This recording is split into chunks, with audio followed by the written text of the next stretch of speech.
तुम्हारी तस्वीर निहारते हुए जनाया ही नहीं कि शुकवा उगाया है और सितारे अलविदा कहने को हैं।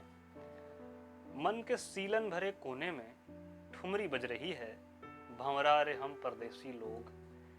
हम परदेसी लोग कितने दूर हैं उस प्रेम से जो खूब औटाए गए दूध की तरह अंगीठी में पकता रहता है और पककर अपना रंग बदल देता है।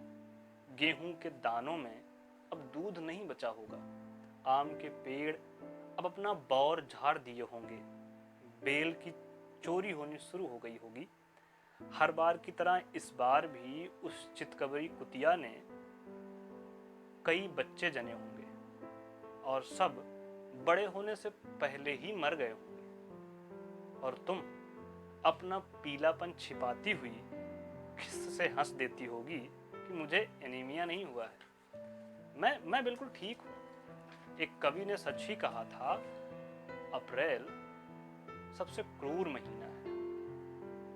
तुम्हारी तस्वीर निहारते हुए मैं बारहा सोचता हूं, तुम इतनी बेपरवाह कैसी हुई होगी।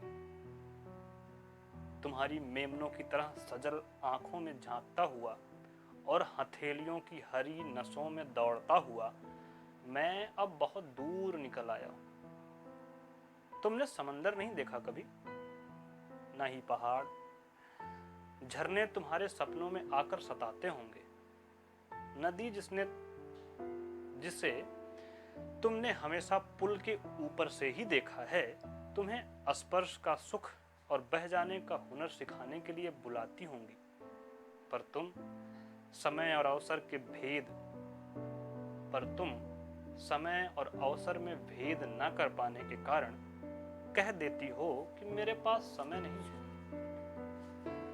ज्ञान की ही भूख होती तो मैं खुश रहता एक बार, पर यह भूख जो पेट में मरोड़ की तरह उठ रही है, ये प्यास जो थूक निगल कर शांत की जा रही है, उस दूरी की देन है जिसमें नदी, नाले, पहाड़, खेत, खलिहान, गांव, शहर सब समा जाते हैं।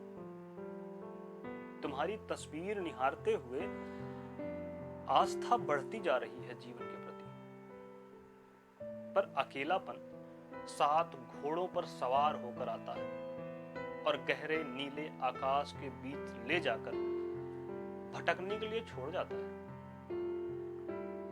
सत्ता की निगाह में अकर्मण्य और अदद एक ओट तक सीमित किया जाता हुआ मैं तुम्हारी तस्वीर निहारते हुए